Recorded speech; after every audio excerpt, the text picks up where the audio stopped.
I sent one transcript of actually various talks that I gave in various places, and I had a long list of people to thank, and even then I probably forgot to thank some people. So many people have played a role in my life, like in every life really, positively, that it is impossible to thank them all in writing, although I remember them all. But especially in music, I think it is important to remember your teachers, who may not all be alive either. In fact, many of my teachers are no longer in this world. But since a child, I was very fortunate in learning from some very gifted people who were not only technically very good, but also spiritually very advanced, starting with my mother and my grandmother. So I always feel very humble when I have to talk about music. Especially what I want to do today is to speak more directly about the connections between spirituality and music in Tagore. I should also mention that if you are interested in this topic of spirituality more, I will be giving another seminar on the 18th of October, on a Thursday I think. We have a series on religion and violence, and my talk, I think the title is Spirituality Contra Fetishism. Subtitle is Values and Violence. So that will be a different take, but I'm sure the name of Tagore and other people who have influenced me very deeply, not just musically but also spiritually, will surface. I think I asked Saraji about this book, Amartya Sen. How many of you have heard his name? He is professionally now I am an economist. I used to be other things before, as Saraji told you. And Amartya Sen is a Nobel Prize winning economist. He went to the same school that was founded by Tagore, which later became a university and still is a university. I was very fortunate to give another concert there about now it's about 4 years ago. And it's a very beautiful campus, although what was a village at one time during Tagore's lifetime has now grown into more than a small town with the traffic jams and other annoyances. But still, it has that aspect that Tagore wanted to and created, namely an open-air setting for art and music. And I was very happy to perform in the open space there. And I think that's the way music really should be. But Sen was lucky. His grandfather was a colleague of Tagore and taught in Shanti Niketan, which is literally translated the home of peace. Tagore was a genuinely peace-loving person and really worked to create beauty and peace. Well, in a way you can say that peace is beautiful and beauty is peace. We just use two words, but they connect with the same set of things. And although Tagore, like me, Sen, like me, is an economist, he has been deeply influenced by Tagore and the environment of that place. So when he was asked to write something on the 50th anniversary of Indian independence, you may know that India was declared independent from the English in 1947. So that part actually America and India have in common. Both used to be British colonies and both fought for their freedom and finally succeeded in wresting free from colonialism. So 1997 was the 50th anniversary, and this is when he wrote this, and maybe it's worthwhile to read a few paragraphs from there to give you an introduction and bring it up to date, because Sen, as is typical of him, also poses very thoughtfully some questions. This particular essay is called Tagore and his India. And I quote, Rabindranath Tagore, who died in 1941 at the age of 80, is a towering figure in the millennium-old literature of Bengal. Anyone who becomes familiar with this large and flourishing tradition will be impressed by the power of Tagore's presence in Bangladesh and in India.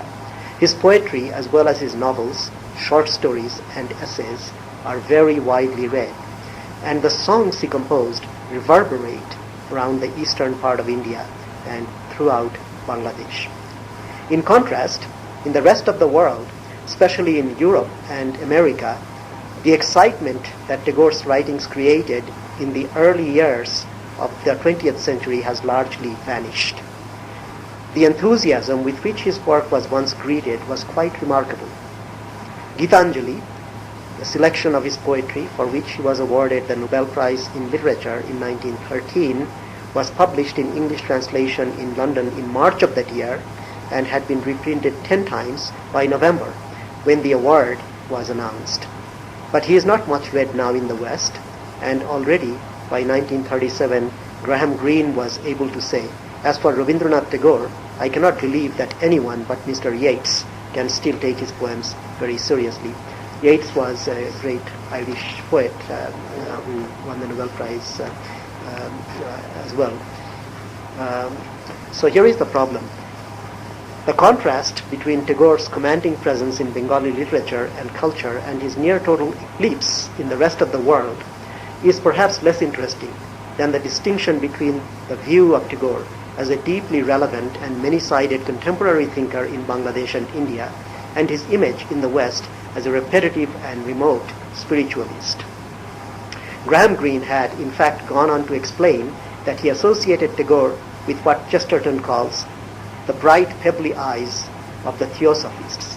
Certainly, an air of mysticism played some part in the selling of Rabindranath Tagore to the West by Yeats, Pound, and his other early champions. But the problem that he poses is what really can make Tagore come alive, as it were, in the way that he is alive in India and Bangladesh and some other parts of the world. And I think part of the problem is that spirituality has become a cliche. And whenever something becomes a cliche, it really loses that aliveness, that stamp of being born from genuine experience in someone's soul. And artistic expression, of course, demands more than just experience. It demands something of a concrete form, and it is difficult to translate from one language to another. As poetry is very difficult, probably the most difficult thing to translate. Music, for those who actually have good musical intuition and some training, is easier, I would say. Although there too, for vocal music, there is always the problem of translating the lyrics, and that is very challenging, as I know, or as anyone who has tried to translate anything in music. So I think the best thing to do is to say a few words about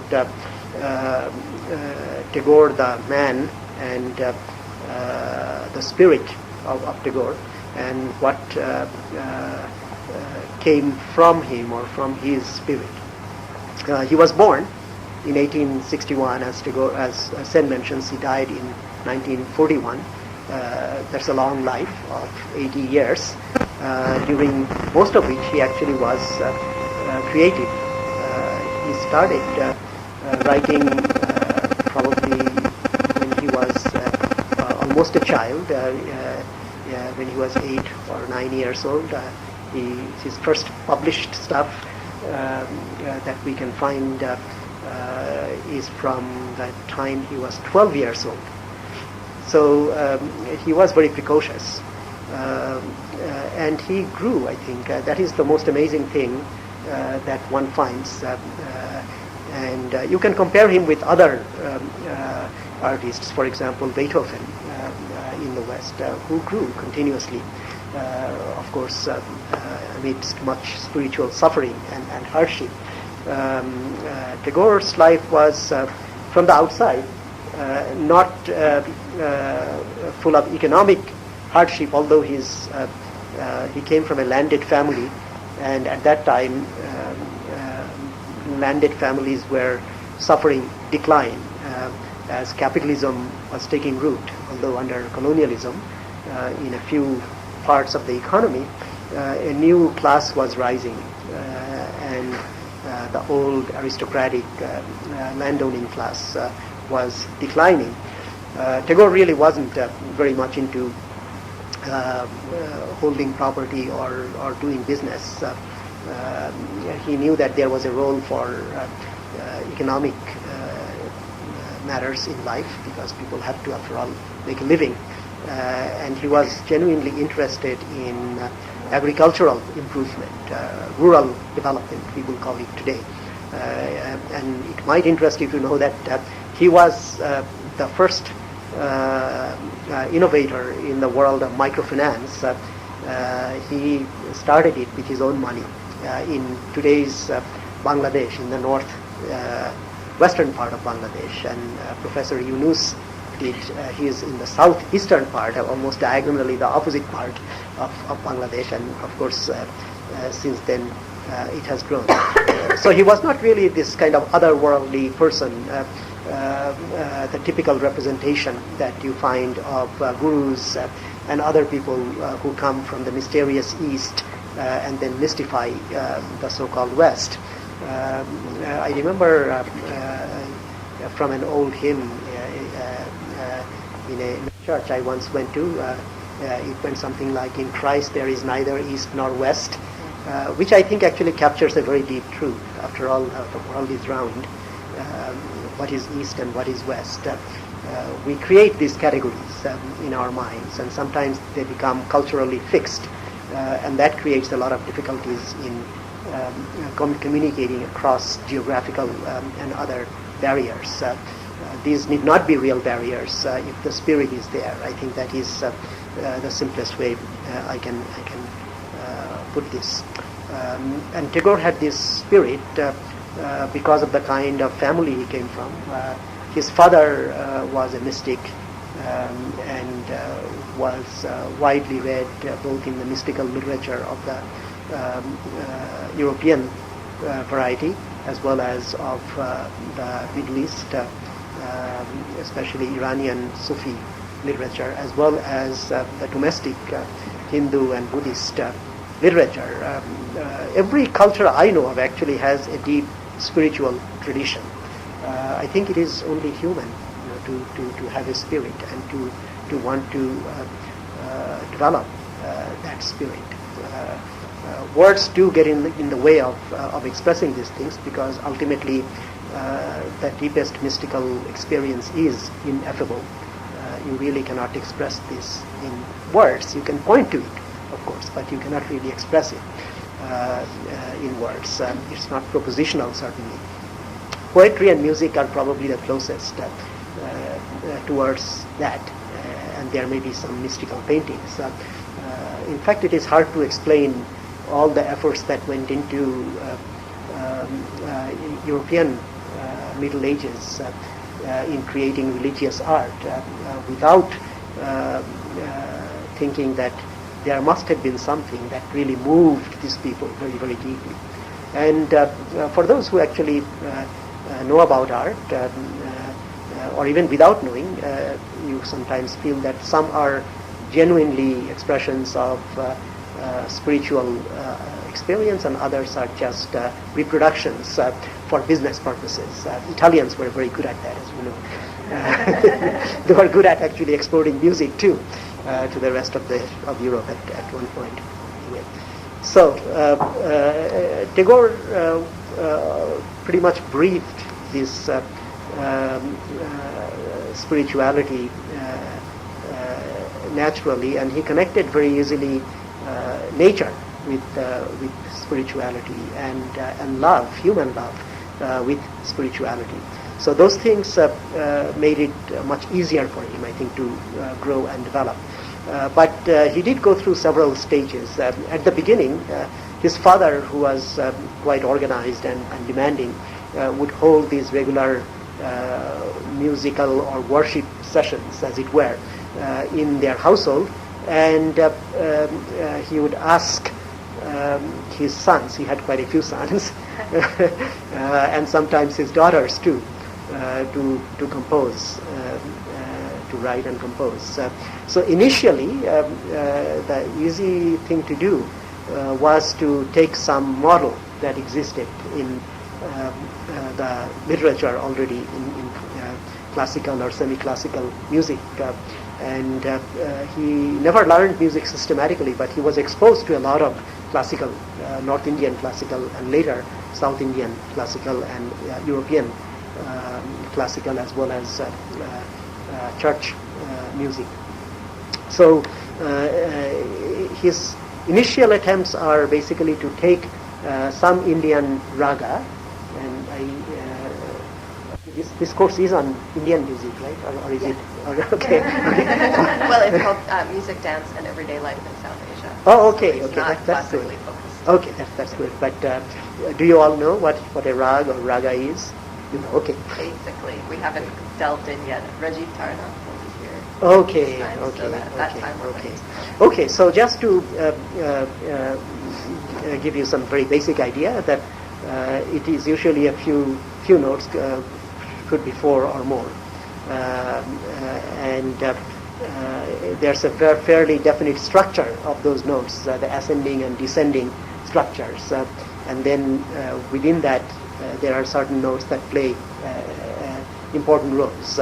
So I guess in abstract form, that's probably as much as one can say. But you know, for example, the major scale, right, which is one particular rag in Indian music. It's called rag Bilaval, and it's Bilaval, Bilawal, Bilaval. And so, do they know the basic scale of music? For Like Hindustani music? Hindustani We music. haven't done something yet. Okay, so maybe I'll just get them started. So this, so if you start, you can start from any pitch that you're comfortable with. So sa is the first note. Sa re ga ma pa dha ni sa. So that's the major scale, right? Okay, so and then you can descend, and that will be one rag, Bilawal. But we know that in the chromatic scale we have 12 notes, right? In the piano, right? You can go check there. Okay, we have seven white and 5 black keys in the chromatic scale. So we have those half steps also. And in North Indian music, in addition to those half steps, you have some things in between. So we'll try to listen to a few excerpts of that sort. That in between stuff is very, very important. These you can call them microtones. There is a Sanskrit word for that called shruti, which is shruti, shruti. So these microtones are also very important in rag. So when I show you some examples of Tagore's music, maybe we will be able to see that. There is one particular rag called kafi, and kafi has Gandhar, which is abbreviated as Ga, which is the third note in the scale, that is flattened, and then Nishad, which is the seventh note before you go up another octave, that also is flattened. And in every rag, as I said, you have something kind of a handle to help you with catching up, and this is called pakad, which literally means to catch, right? or something to be caught. And in Kafi, it is quite simple. It is, you start with the first one. Sa sa re re ga ga ma ma pa. So you end with the fifth one. So this song that I'm going to play for you, or ask Saraji to play for you. Let me make sure. This one is number 16. Okay. And while she's setting it up, let me tell you a little bit. It comes from an original Hindi song. He just took the structure, the melodic structure from that song. So this is from his early period. But he put actually words that are from his heart. He's talking about going around empty-handed, and he feels like he does not have anything to give. So he is truly poor, poor in spirit, that is. And he is expressing this sense of being lost and being poor and being empty, and then really asking for some way to go forward. And so it's really a very heartfelt cry of hopelessness and helplessness, and yet a kind of faint faith, you might say, that maybe something will happen.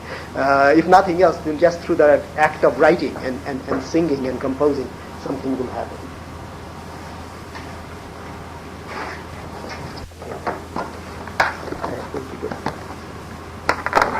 Let me see if you have any questions about rags or this kind of music. How much have you heard of Indian music? Well, lots in this class. I didn't Lots know in this anything class. about it prior to coming into this Okay. class. But Vocal or instrumental or both? Yeah, both. Okay. We haven't spent too much time with classical music, as I mentioned. What kinds of genres have you listened to and learned about so far? Qawwali, yeah, Qawwali is great. Bhangra, yeah.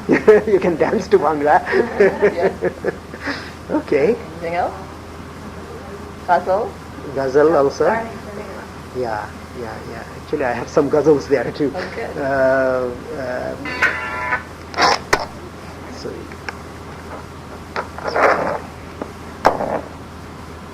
at least we know it. So, I think I said number 16, didn't I? Yes. Okay. Shall we start? Yeah, let's start. And the let me find the. I think the tal, the rhythmic structure. It's very interesting. It's actually called Shurfakta, which is a 10-beat tal, and divided into 3 parts. So it goes like 4, 2, 4.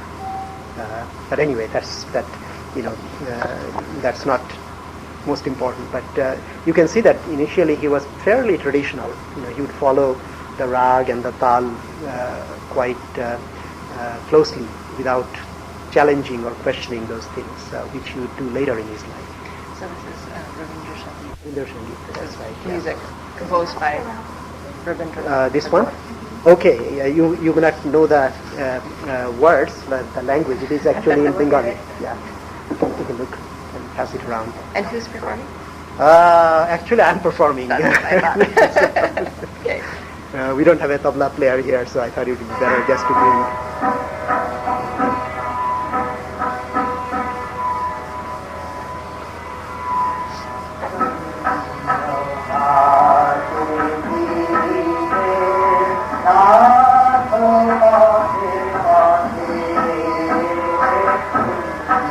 Okay, a little lower volume.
the song goes on. It has and Tagore in Qawwali actually you can see it in some Qawwalis. It's usually kind of a two-part form, A B, and then you go back to A. So what I just sang there for you, it was A B A, but there is also another part C and a fourth part D. This particular form is called Dhrupad. Dhrapad, Dhrapad, Dhrupad form, and you have also another form that is Khayal. Khayal literally means imagination. It was developed later. Khayal is Khayal. And that has only two parts. So that's really a two-part form. The first part is called Sthai. You don't have to write that down. And the second part is called Antara. Then you do a lot of embellishment and improvisation. If we have time, I'll play you one khayal, short khayal, and then you'll see the difference.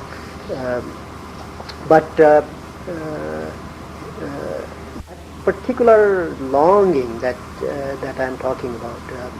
Were you able to feel some of that in the singing? Of course, part of it, how you sing also. If you yourself do not feel when you are singing, nothing of that will come. But I think in spite of cultural differences, you can feel when there is some genuine longing in somebody, whether it is for something of this world. If somebody is in love and cannot, find the beloved, that is the kind of longing that is fairly universal. And longing for finding your deeper self, which is one way of defining God. Theologians, of course, dispute these things all the time, and for people who are mystics or people who are both mystics and artists, those intellectual disputes really do not matter very much. What matters is whether you feel that in your heart. And for art, of course, what matters further is if you really can express it in a form that is adequate to that feeling. So that's another song from this period, which is about the evening slowly descending. I think anybody who really loves nature and who is really sensitive to the change of the day and change of mood that comes with the change of days must feel this, that when evening comes, right? Most people may not be able to get up that early in as students, unless there are early morning classes. but most people don't go to sleep, before evening. So evening mood is very, very interesting, I think, because something is ending, and in a more rural setting. And does anybody come from village here? No, we are all very urban. You do. Small town, okay. So you can see that there is more of a natural rhythm in the life of a small town, and certainly in a village, which is also tied to seasons. I spent about 2 months in villages in Bangladesh doing field work, singing, and and had a wonderful time. And that natural cycle is very much there in the villages. So the day is ending, you're slowing down, or you feel that you should slow down, but it's not quite time to go to bed yet. And you feel kind of a sense of otherworldliness, that there is something more in this world that you see, that you live in, that you touch and feel every day, that seems so mundane, right? There is something deeper, something more beautiful, something more calm and peaceful. This particular song that he wrote, it's also in a rag. It's called Purbi, Rag Purbi. And Rag Purbi is interesting because it has both the Komol Rekha, which is the second note flattened. By the way, there is a theory of these flat notes and sharp notes. The fourth note is sharpened. The idea is that in the morning and in the evening, when first you are waking up, and there is this kind of indistinct gradual blending of the light and of your awareness. First when you wake up from bed, at least sometimes I feel that way, that I really wished I could have slept a little more. But there is that kind of sense of not wanting to wake up and yet waking up. And in the evening, it's, as I said, slowing down, and light is gradually fading and blending. So people who are visual artists also are very much able to feel these things. And musicians in India especially became extra sensitive to these things for some reason, I don't really know. But to my knowledge of all the musical traditions that I have been exposed to, that tradition seems to have paid more attention to it. But you can find it in Western music too. So this is number 19. And so the idea is to, here the mood is much more upbeat. He has finally developed in spirit a little bit, and he's not quite as lonely and quite as full of longing and the sense that he has nothing. He is actually feeling that gradually his soul is filling up during this hour, and that he is at peace with himself.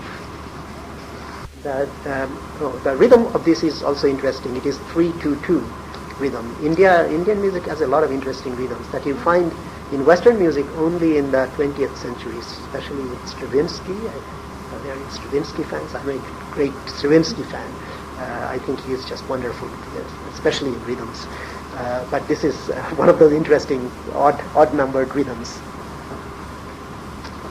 In Tokyo.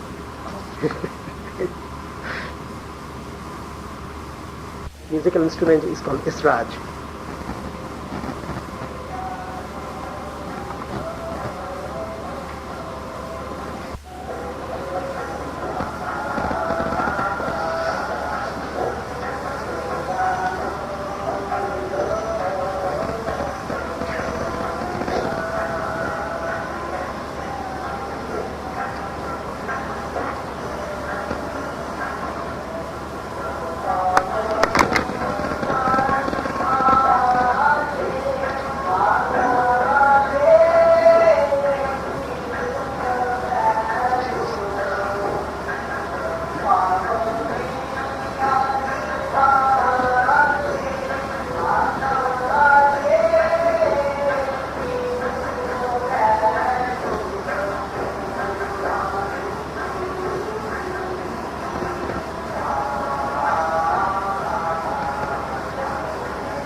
That's probably the recording.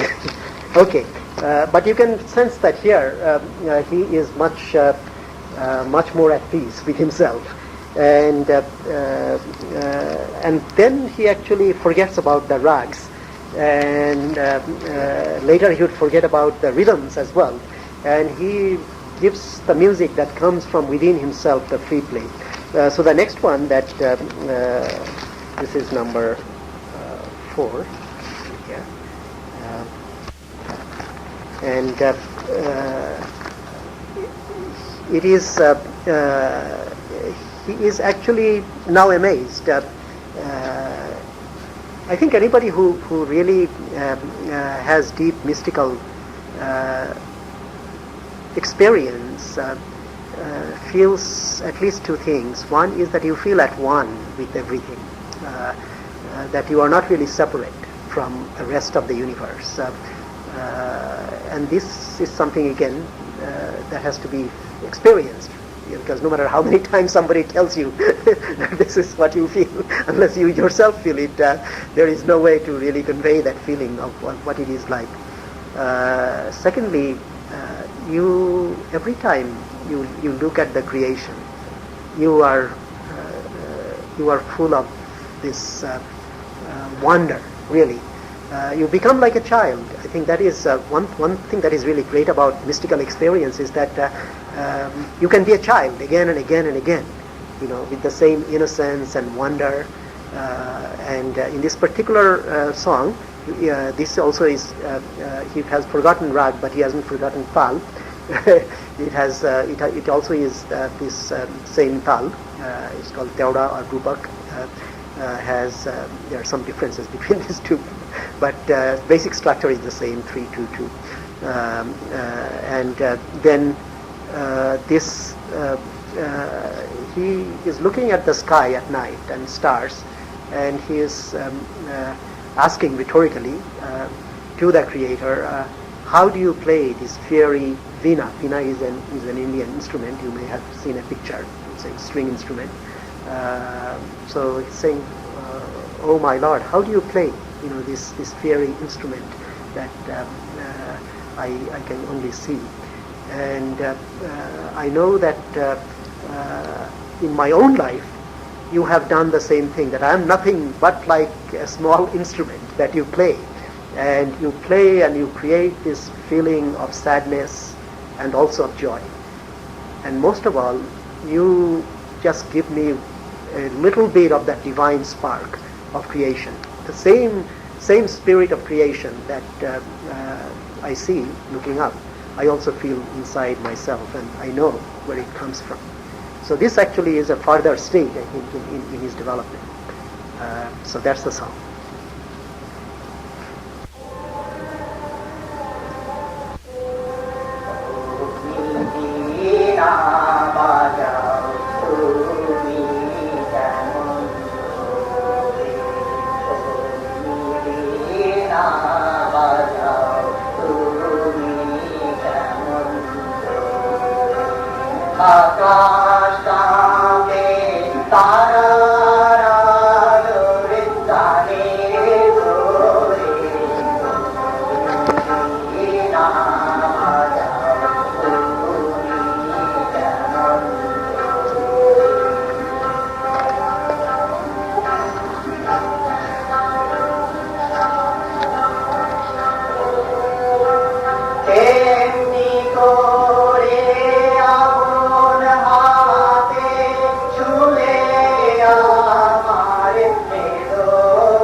Now we go to C part, which is a different melodic structure, and then D part will have the same structure as the B part.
So that was one complete song, and the next one is a short one. It injects a little bit of humor if you understand Bengali. He never wants to forget his own smallness, at least in existence in human form. Tagore talks about two I's. I meaning myself. There is a small I, and there is a greater I. So the small I is what we might, in just ordinary language, what we talk about when we say the word ego, right? We don't really like people who are egoistic or egotistic, especially talk a lot about themselves. It's a sign of smallness, and in every mystical tradition you find that idea that ego is a very small thing, that perhaps we cannot do without it, when we are in human form, but it is not the greatest of things to be. And then there is a larger I, a greater I, and that I actually is, in a sense, the universal spirit.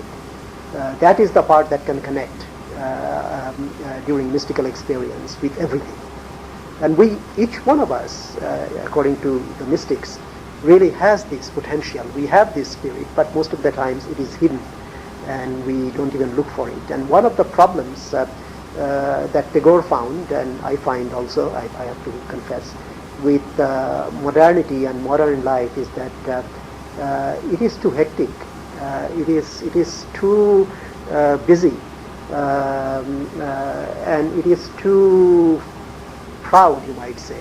Pride of science, of technology, of power, of wealth, all kinds of things that if you go back and actually read some of the sermons of Puritans in New England and Pennsylvania and those places, Pennsylvania, the Quakers especially, you find that Americans of that time were very different. Actually, they were very different in spirit from the Americans of today.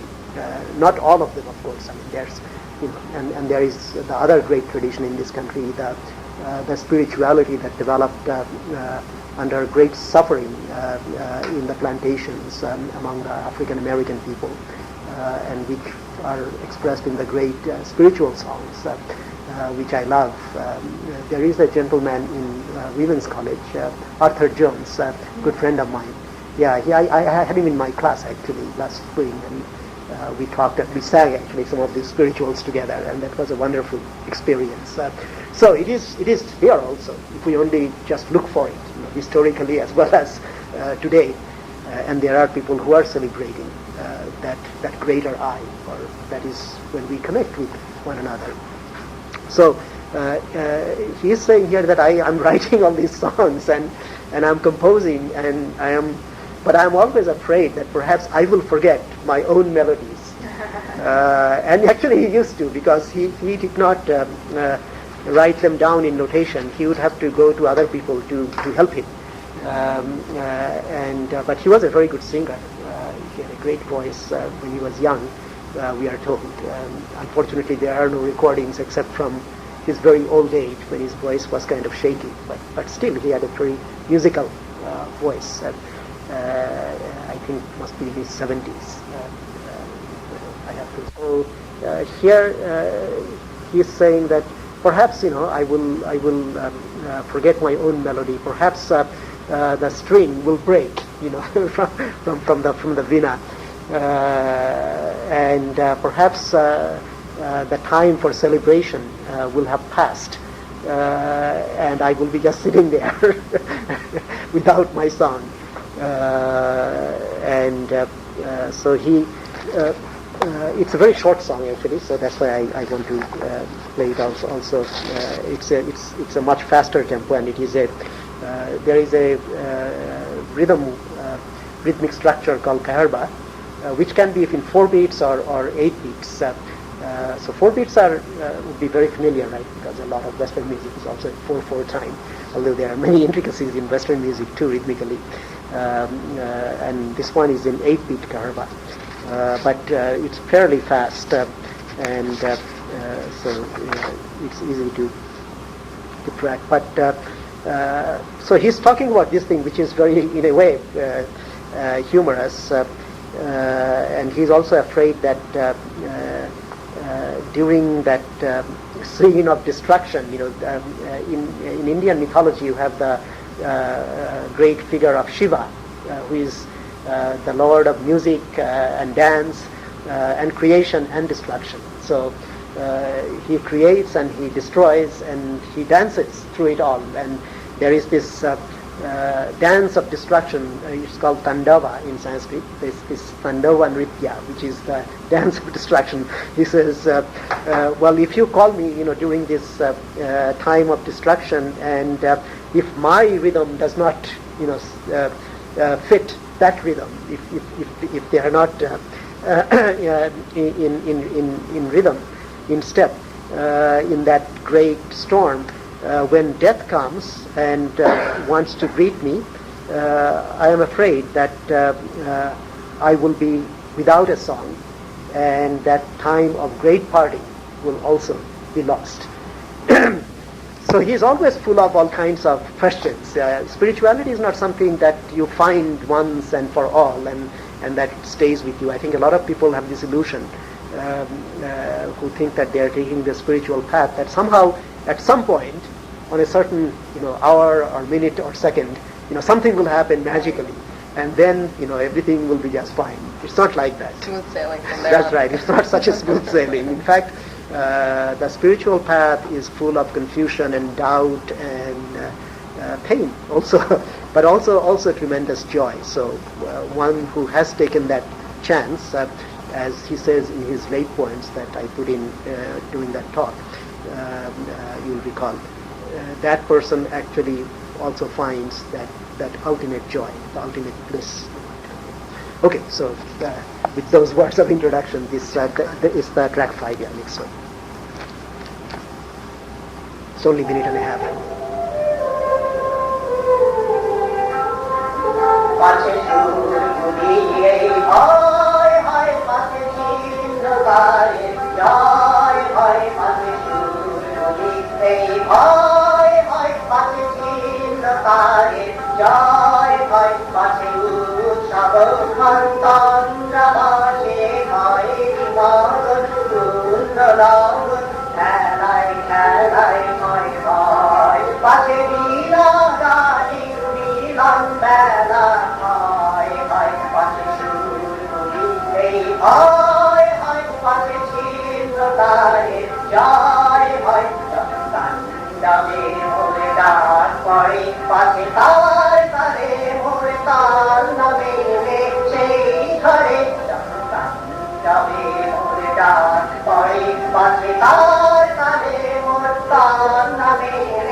So he is still full of doubt, but he has also glimpsed, I think, the eternal in the temporal, and so he has achieved something, but not permanently. That is what I think he is trying to tell us. Now, I told you that he didn't really forsake rag, and there is a very deep song that he wrote towards the end of his life, which is a combination of several rags, which is people who will go by strict musical grammar would never do. And so he has combined Rag Bahar, which is a song about the spring, with a rag called Shahana, and also a third rag yet. Well, I can't play all of them for you, but I'll play a little bit of Bahar, and then I will play that song. And let me find where that Bahar is. Yeah, it's in this one. This is, and in this is in Khayal form. In Khayal form, you have this Thai part, one short part, and then Antra, which is the higher in higher register, and then you start with something called Alap, which is not in Tal. I only did a very short Alap in this one because it's a short Khayal. When short Khayal is more than 10 minutes long. And then you do in Alap also in Tal, and then you do what is called Tan. And Tan is when you sing the notes very quickly, and you have there are lots of technical things that happen, which is not important for us, and we are not going to go that far in this one. Although if you are interested, I can give you the CD and you can listen to it. So we'll just follow the short Alap and then Sthai and Antra part, and then we'll listen to that song by Tagore.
This is the B part.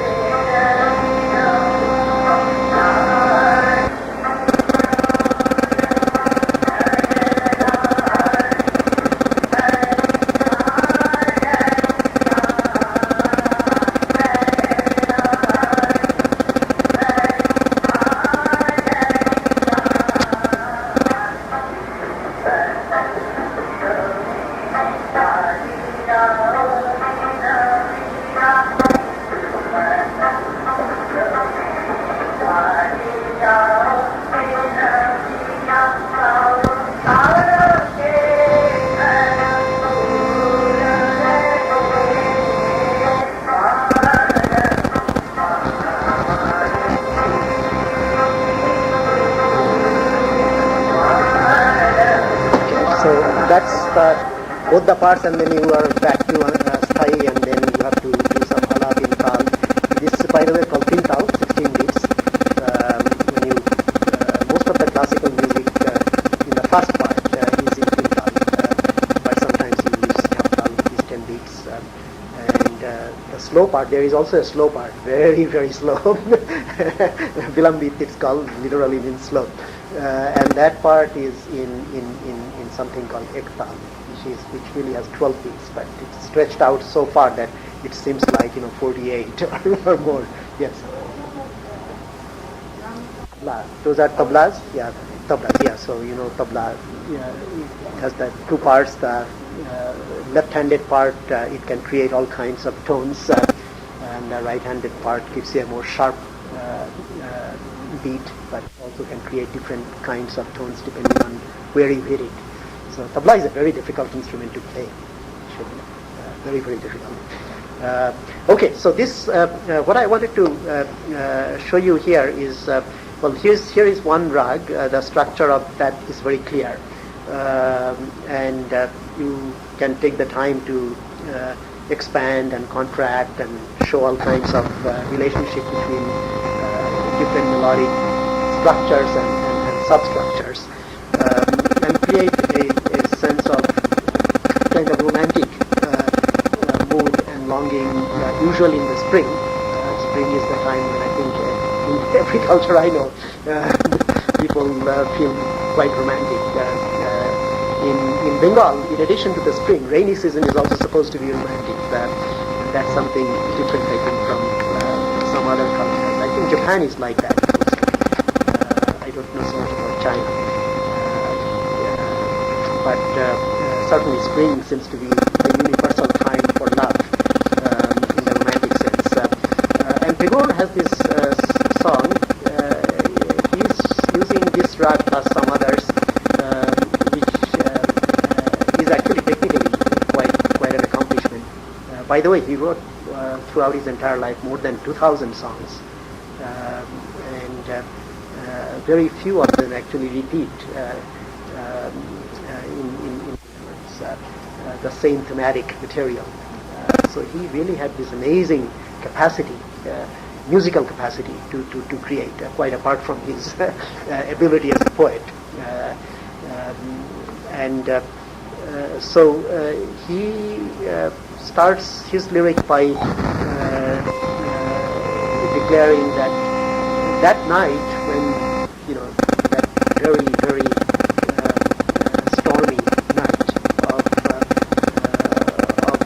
despair, when the house where I was living actually itself was broken. It says literally the door fell apart. You came to me, but I didn't know that you had come. And then he creates all these images of the night, the storm, the rain, the wind, the howling sound, and you can almost call it like a ghost story, but in much more serious tone, of course. And then he says that everything became dark, and all light went out, and I did not know what it all meant. And then when I wake up in the morning, and that you are still there in the emptiness that remains, in the emptiness that remains. So ultimately, there is that paradox in Zen Buddhism, sometimes expressed as the fullness of emptiness, that our words really can only go so far without running into paradoxes.